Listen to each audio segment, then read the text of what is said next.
예. 청와대와 민주당이 온갖 핑계를 대고 인사청문회를 무산시킨 다음에 국회에서 장관 후보자 셀프 청문회를 여는 헌정사상 초유의 사태가 벌어졌습니다.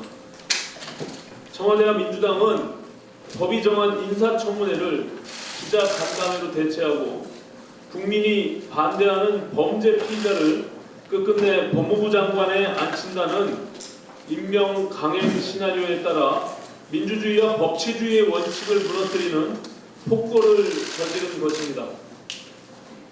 청와대와 민주당은 처음부터 조국 후보자 인사청문회를 법대로 실시할 의지가 전혀 없었습니다.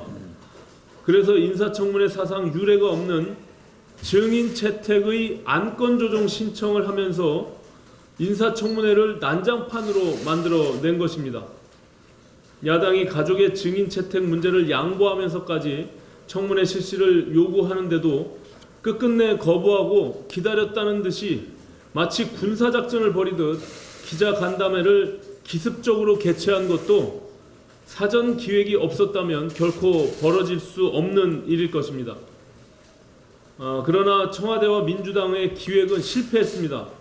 국민들에게 직접 해명할 기회를 주겠다고 야단 법석을 떨며 셀프 해명쇼를 열었지만 제대로 해명된 것은 하나도 없이 오히려 입만 열면 거짓말이라는 부적격 사유만 늘어난 것입니다.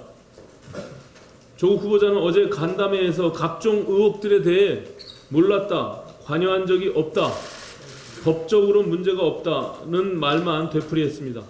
바로 이렇기 때문에 인사청문회 증인으로 가족들을 반드시 불러야 한다고 야당들이 주장했던 것입니다.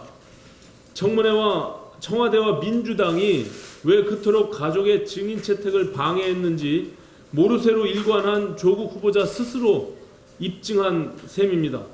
역설적이게 어제 기자간담회가 국회의 인사청문회가 왜 필요한지를 말해주고 있습니다. 조국 후보자는 어제 사실상 가족펀드의 운영자로 알려진 오촌 조카가 집안 제사 때 1년에 한 번 정도 만나는 사이였다고 강변했습니다. 그리고 같은 입으로 투자 전문가인 오촌 조카에게 어떻게 투자 문제를 상담하지 않을 수 있겠느냐며 되물어서 실소를 자아냈습니다.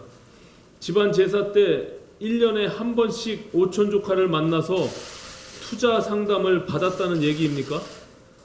자신의 딸이 의학 논문 제1저자로 이름을 올린 것에 대해서도 흑수저, 금수저 운운하며 당시에는 문제가 될 것이 없었다는 뻔뻔스러운 거짓말을 되풀이한 것도 어이없는 일이었습니다.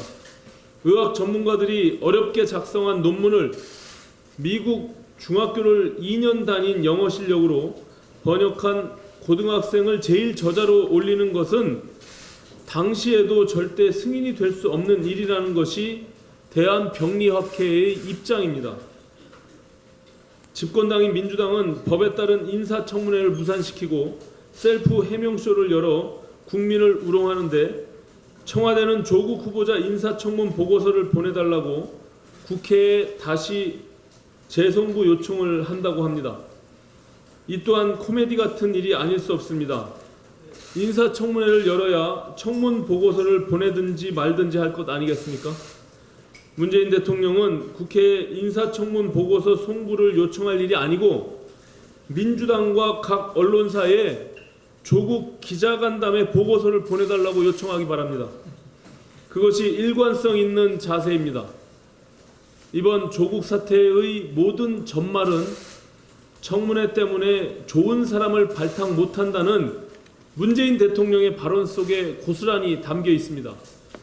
범법자든 뭐든 내가 지명한 사람이 좋은 사람이니까 국민과 국회의 반대는 무시해도 그만이라는 문재인 대통령의 오만과 독선이 이 사태의 시발점입니다.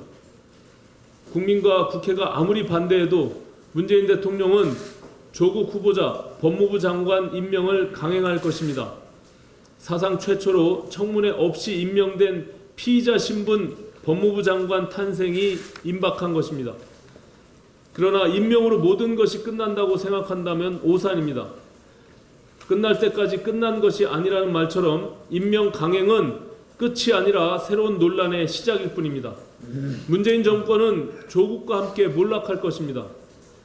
청와대와 민주당이 인사청문회를 무산시키고 연일 검찰을 겁박하는 상황에서 진실이 제대로 규명될 것이라 기대하기는 어렵습니다.